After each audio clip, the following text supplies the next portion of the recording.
داتا صاحب فرماتے ہیں کہ ایک شخص پہاڑ پر عبادت کرتا تھا اللہ تعالیٰ کی بنی اسرائیل میں سے، اور بڑا طویل وقت اس نے رب کی عبادت کی. پھر اس سے ایک غلطی ہو گئی، اعتراض کر بیٹھا اللہ کی تخلیق پر کہ یا اللہ یہ پہاڑ نہ بنائے ہوتے تو کیا یہ اچھا ہوتا، معاذ اللہ. وہ بے نیاز ہے، ناراض ہو گیا. اپنے اس وقت کے پیغمبر علیہ السلام کو وحی فرمائی کہ اس سے جا کے کہو تو میری تخلیق پہ اعتراض کرتا ہے، تیرا نام نیکوں کی صف سے کاٹ دیا ہے، نافرمانوں کی صف میں لکھ دیا. بندہ بڑا انوکھا تھا. اور یہ جو بندے کے اندر جذبات پیدا ہوتے ہیں، دراصل یہ بھی توفیق الہی ہوتی ہے. جب آ کے اس سے کہا نا کہ تیرا نام کاٹ دیا ہے تو کہنے لگا حضور کاٹنا اور لکھنا چھوڑیے، یہ بتائیے میرے رب نے میرا نام لیا ہے؟ یعنی میرے رب نے میرا نام لیا ہے؟ میں قربان جاؤں، ذرا پھر سے کہنا ایک دفعہ، میرا نام اس نے لیا ہے، میرے رب نے میرا نام لیا. اور پھر اس کے آنسو چھم چھم گرے. پھر وہ رویا اور کہنے لگا اس کریم کے حضور عرض کیجئے گا کہ اگر میرے لیے یہ فیصلہ ہو ہی گیا ہے کہ میں نافرمان ہوں تو پھر میرا وجود اتنا بڑا کر دے کہ دوزخ میں ہی اکیلا پورا ہوں. میرا دل نہیں کرتا رب کا کوئی اور بندہ جہنم میں جائے. کبھی یہ گمان دیکھنا، یہ سوچ ایسا ہو تو نہیں نہ سکتا جب تک رب نہ چاہے. اس نے عرض کی کہ میرا وجود اتنا بڑا کر دیا جائے کہ میں سارے دوزخ میں پورا آ جاؤں، اللہ کا کوئی اور بندہ سزا نہ پائے. وہیں کھڑے تھے اللہ کے پیغمبر. پھر سے وحی آئی، کہا اسے کہو میں راضی ہو گیا ہوں، اسے کہو میں نے اسے معاف کر دیا، اسے کہہ دو میں نے اس کے لیے جنت کا فیصلہ کر دیا، اور اسے کہہ دو قیامت میں یہ جس جس کی سفارش کرے گا میں ان سب کو بھی جنت عطا کر دوں گا.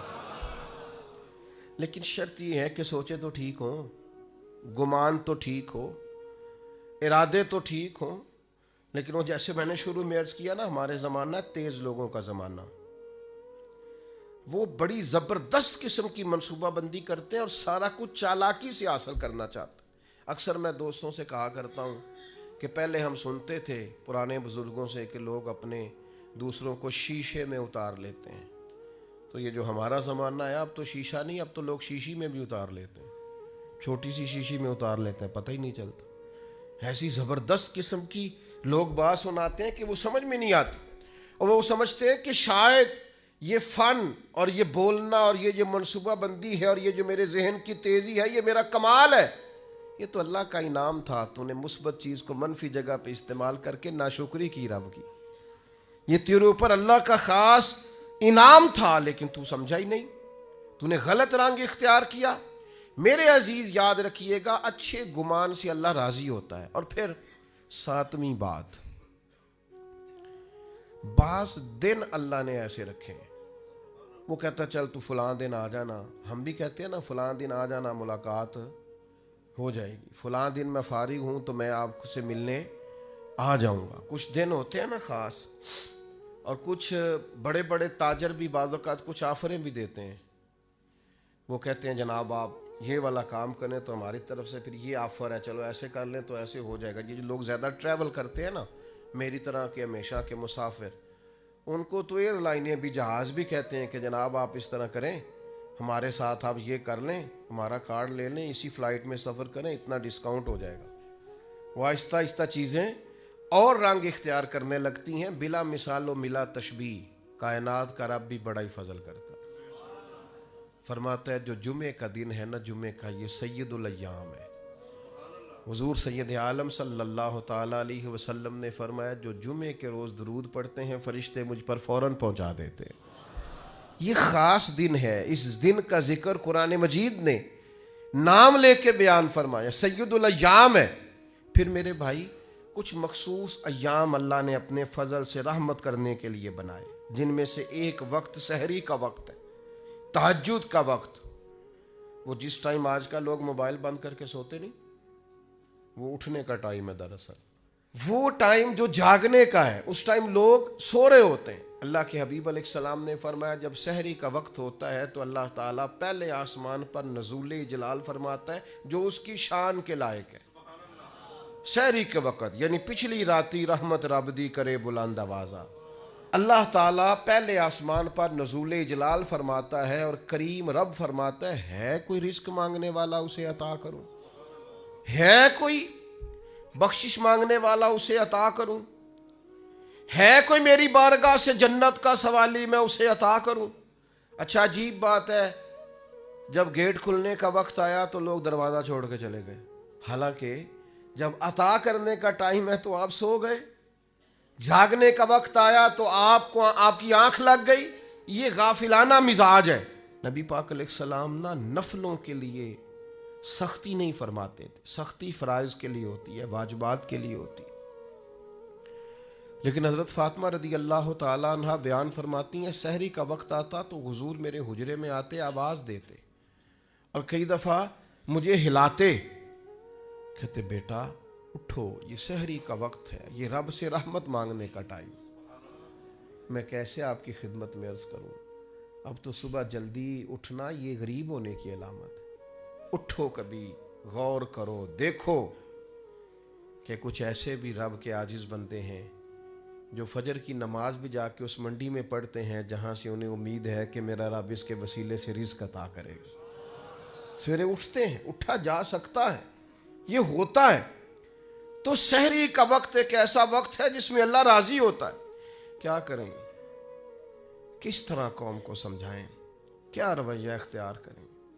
میں کبھی کبھی دوستوں سے کہتا ہوں میرا دل نہیں کرتا بعض باتیں کرنے کو، وہ محسوس ہوتا ہے کہ یار یہ تو زیادہ ہی آگے چلے گئے، لیکن کبھی کبھی مجھے فیل ہوتا ہے کہ ابھی تک ہماری قوم اس بات پر بھی تیار نہیں ہو سکی کہ کھانا کھانے سے پہلے بسم اللہ شریف پڑھنے کی عادت بنائی جائے۔ مجھ سے ناراض نہ ہونا، آپ پڑھتے ہوں گے، لیکن میں اپنا نظریہ عرض کر رہا ہوں کہ اب اس کے لیے کوئی پی ایچ ڈی کرنے کی ضرورت ہے؟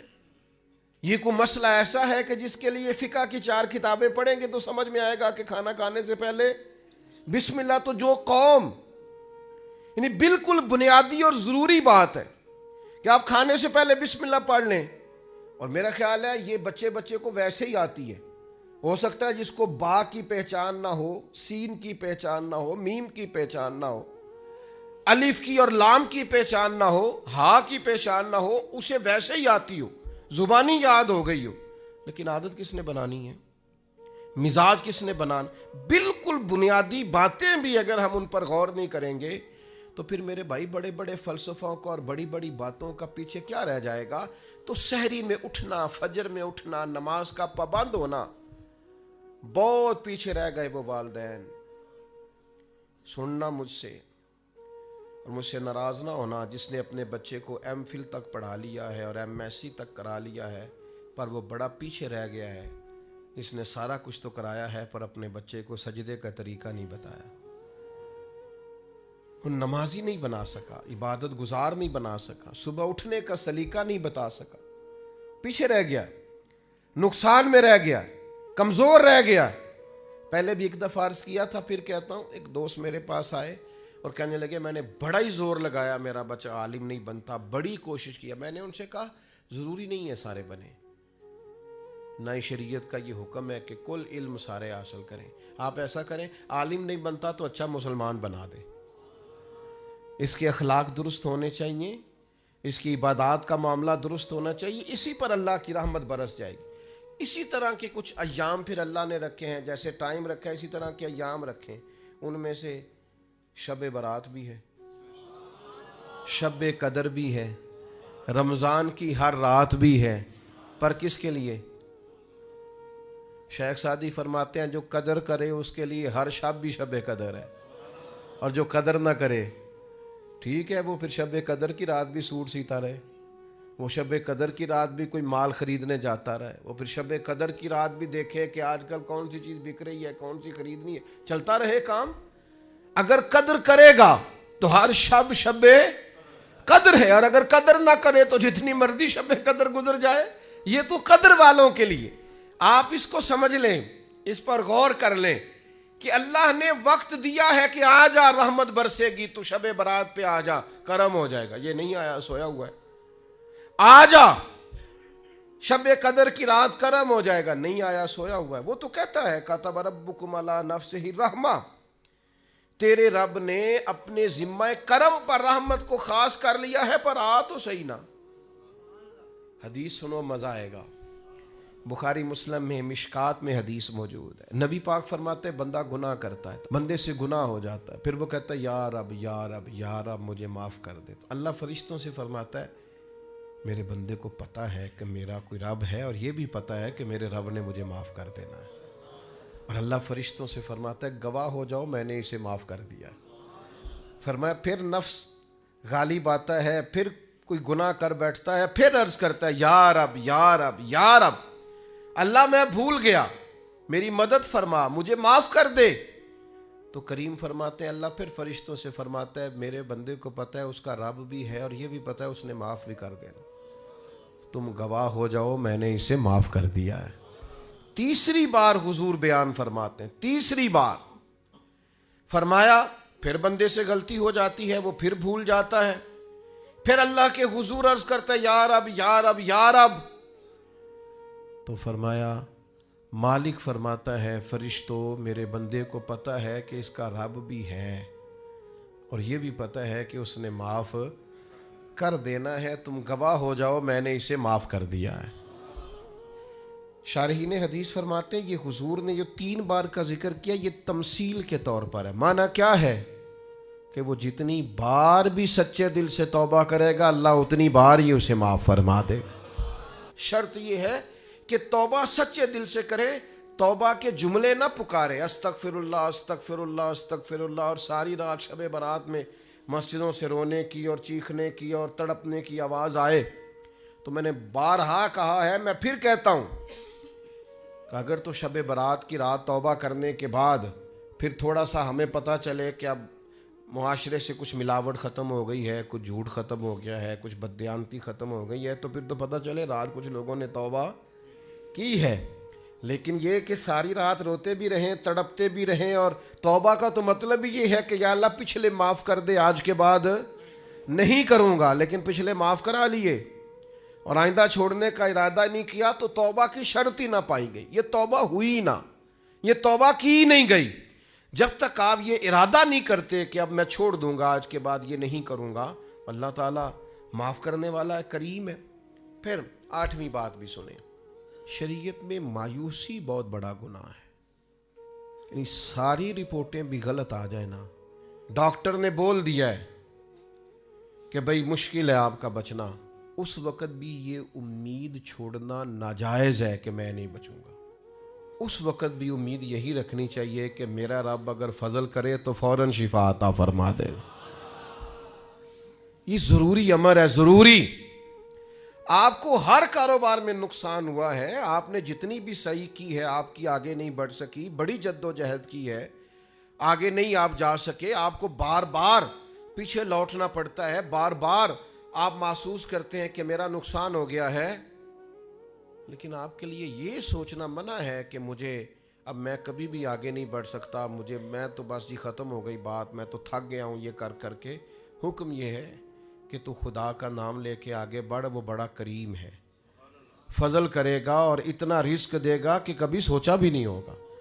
یہ سوچیں شریعت کے اندر ضروری ہیں، یعنی علماء کا، فقہاء کا، محدثین کا ایک متفقہ فتویٰ ہے کہ رحمت الہی کی امید رکھنا واجب ہے۔ یہ ضروریات دین کا مسئلہ ہے کہ آپ اللہ کی رحمت کی امید رکھیں گے کہ میرا رب بڑا کریم ہے۔ ہمارے بزرگ کہا کرتے تھے کہ جب بھی آپ چل پڑیں گے نا منزل انشاءاللہ آ جائے گی، شرط چلنا ہے، شرط اٹھنا ہے، شرط سفر شروع کرنا ہے۔ آپ جب چلیں گے تو منزل آ جائے گی، آپ محسوس کریں گے کہ منزل آ گئی۔ میں یہ تو نہیں کہتا میں نے زندگی میں بڑی محنت کی، لیکن سفر بڑے بڑے لمبے کیے۔ یہ بھی گزشتہ 1-2 مہینے پہلے کی بات ہے، ہمیں بلوچستان جانا تھا اور پھر کچھ ایسا معاملہ ہوا، انہوں نے کہا رستہ ٹھیک نہیں ہے، پر ہمیں پہنچنا بھی ہر صورت رات کو حیدرآباد میں تھا، اور سفر وہ فلائٹ جو ہے وہ کنیکٹ نہیں ہوتی، سارا بائی روڈ سفر تھا۔ تو کچھ تھوڑی سی نا 1-2 دوست نے ہمت دلائی، انہوں نے کہا جی اللہ خیر کرے گا، تو اللہ نے خیر کر دی، نہیں وہ چل پڑے اور بڑے بر وقت پہنچ گئے، سارے کام ہو گئے جتنے منصوبے میں تھے۔ تھوڑا سا نا ہمارے ہاں نا اب ہمتیں دلانے کا ماحول بھی ختم ہوتا جاتا ہے، اور میں آپ کو عرض کرتا ہوں جوانوں کو، بعض بزرگوں کو بھی ضرورت ہوتی ہے کہ ان کی ہمت دلائی جائے، ان سے کہا جائے کچھ بھی نہیں، انشاءاللہ خیر ہو جائے گی۔ آپ یہ کہتے ہیں اتنی عمر ہو گئی ہے اب میں ان کو تسلی دوں، بھائی تسلی کی ضرورت تو ہر وقت رہتی، آپ تسلی دیں، آپ ہمت بنائیں، آپ کہیں، آپ بات کریں، چیزیں بہتر ہو جاتی ہیں۔ آپ یہ کہیں کہ انشاءاللہ ہو جائے گا، ہو جاتا ہے، لیکن شرط یہ ہے کہ امید خدا کی رحمت کی کبھی چھوٹنے نہ پائے۔ روایت ایک بڑی منفرد ہے، بڑی حسین ہے، فرمایا کہ قیامت والے دن نہ دو گناہگار ہوں گے، دونوں کو اللہ کی بارگاہ سے حکم ہوگا کہ جاؤ دونوں جہنم میں چلے جاؤ، معاذ اللہ ثم معاذ اللہ۔ ایک دوڑ لگا دے گا، بھاگ گیا دوزخ کی طرف، حکم باری تعالیٰ ہوا چلو دوزخ میں تمہارے اعمال بڑے سیاہ ہیں، اس نے دوڑ لگا دی۔ دوسرا کیا کرتا ہے؟ چند قدم اٹھاتا ہے، پھر پلٹ کے پیچھے دیکھتا ہے، پھر چند قدم اٹھاتا ہے، پھر پلٹ کے پیچھے دیکھتا ہے، پھر چند قدم اٹھاتا ہے، پھر پلٹ کے۔ تو دروازہ آ گیا دوزخ کا، اب ایک بھاگ گیا ہے، ایک دبے قدموں آہستہ آہستہ چل رہا ہے۔ کریم مالک نے حکم دیا دونوں کو دوبارہ واپس لاؤ۔ اللہ اکبر۔ اللہ نے دونوں بندوں کو بلا لیا اور بلا کر کے فرمایا ہاں بھائی تو بڑا دوڑ کے گیا دوزخ کی طرف، کیوں گیا ہے؟ اللہ دلوں کے حال جانتا ہے نا، انہ علیم بذات الصدور، دلوں کے حال جانتا ہے، تو کیوں دوڑ کے چلا گیا؟ تو اس بندے نے یہاں کوئی چالاکی نہیں دکھائی، دل کی بات کی، کیونکہ رب دل کی بات جانتا ہے۔ عرض کی مالک گناہگار ہوں، عاجز ہوں، خطا کار ہوں، مجرم ہوں، پتہ سارا ہے سردار نو کی تیاں، من نانم کے من دانم جو ہوں اس کی خبر ہے، مالک عمر بھر تیری نہیں مان سکا، غلطی کی، آج دل میں خیال آیا کہ رب کا حکم آیا چل آج ہی مان لے، دوڑ گیا ہوں، قربان جائیں، آخری وقت ہے، فیصلہ دوزخ کا ہو گیا ہے۔ اس نے کہا سوچا میں دوڑ گیا، آج تو مانوں اپنے رب کی۔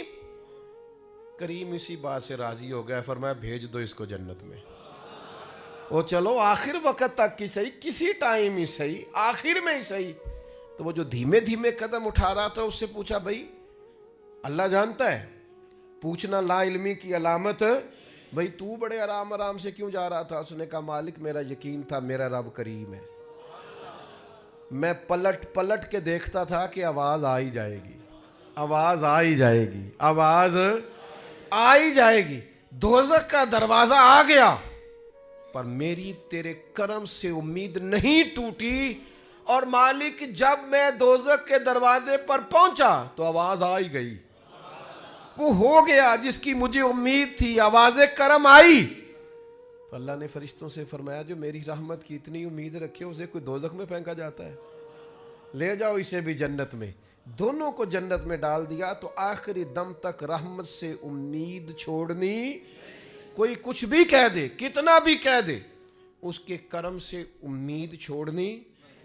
ایک درویش گزرے ہیں حضرت ابو الحسن شیبانی رحمۃ اللہ علیہ، وہ فرماتے ہیں جس شخص کو میں بڑا گناہگار سمجھتا تھا نا، اور بہت سارے لوگ سمجھتے تھے، اور واقعی وہ ایسے کام بھی کرتا تھا، فرماتے ہیں پھر ایک وقت ایسا بھی آیا کہ اس نے توبہ کی، اور پھر ایسا وقت بھی آیا کہ ریاستیں کر کے ہم سے آگے نکل گیا، اور پھر ایک شام ایسی بھی آئی کہ میں اس سے دعا کرانے پہنچ گیا۔ یہ تو اللہ تعالیٰ کی حکمت ہے، اس کا کرم ہے، کب کسی پر رحمت برکھے تو اللہ نے اپنے ذمہ کرم پر رحمت لازم کر لی ہے۔ یہ جو دن ہے نا سارے رحمت کے دن ہیں، یہ جتنی راتیں ہیں یہ رحمت والی ہیں، کرم والی ہیں، عطا والی۔ کوشش فرمائیے گا جس حد تک ممکن ہو سکے انسان اپنے رب کے حضور حاضر